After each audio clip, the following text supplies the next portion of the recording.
সবাইকে স্বাগতম জানিয়ে আমার অনুষ্ঠান শুরু করছি। যারা আমার চ্যানেলটা সাবস্ক্রাইব করেননি তারা করে নেবেন এবং এটাকে শেয়ার করবেন। তো বিএনপি নেতা নাসিরউদ্দিন আহমেদ অসীম এবং এনসিপির তরুণ নেত্রী মনিরা শারমিন দুজন এক টক শোতে তর্কে জড়িয়ে পড়েন এবং কেন জড়িয়ে পড়েন সেই বিষয়টি আপনাদেরকে দেখাবো।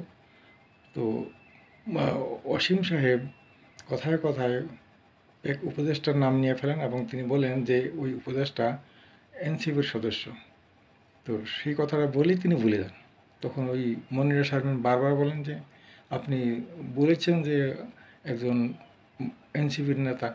তো অসীম সাহেব বললেন না, আমি বলিনি। এ নিয়ে দুজনের মধ্যে সেরকম এক তর্ক।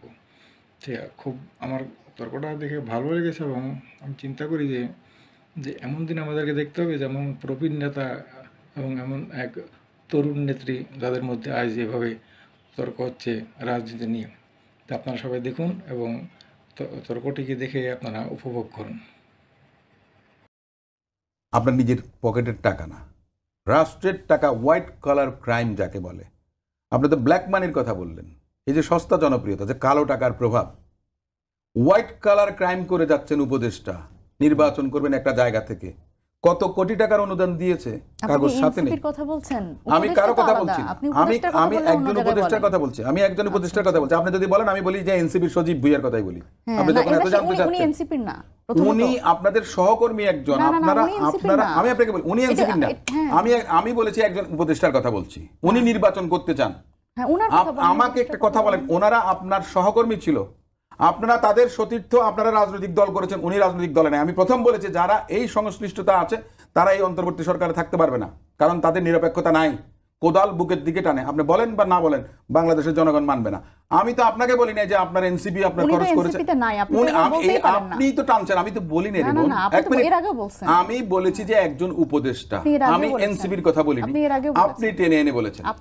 কখন বলেছি? আমি একটু আগে তো আমি বলেছি যে একজন উপদেষ্টার কথা বলেছি, নির্বাচন করতে চান, এনসিপির কথা বললে আপনি আলাদা করে বলেন। নো, এনসিপির কথা মোটেও বলিনি। আমি এনসিপির অন্য নেতাদের কথা বলেছি যারা আপনার পদায়নে বাণিজ্য করেছেন, তাদের কথা বলেছি। আমি কোন উপদেষ্টার সঙ্গে এনসিপির সংশ্লিষ্টতা আছে এটা কথা বলিনি।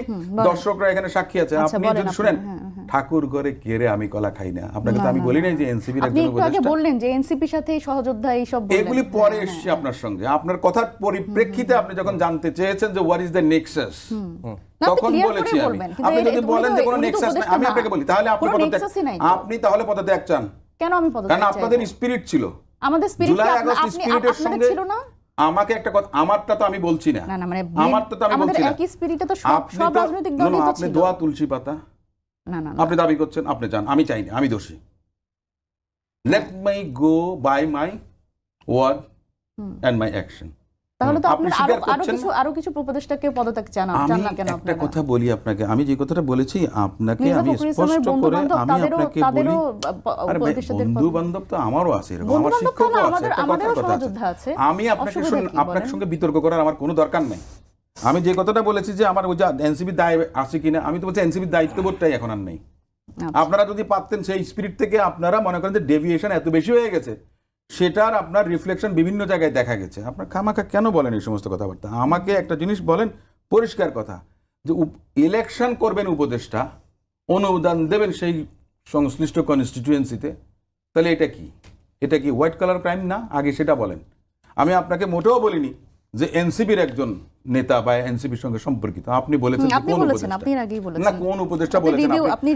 আমি ঠিক আছে, আমি বলেই দিলাম এখন। হ্যাঁ, ঠিক আছে, আমি এখন বলেই দিলাম, হ্যাঁ ঠিক আছে, উনি এনসিপির সঙ্গে সংশ্লিষ্ট।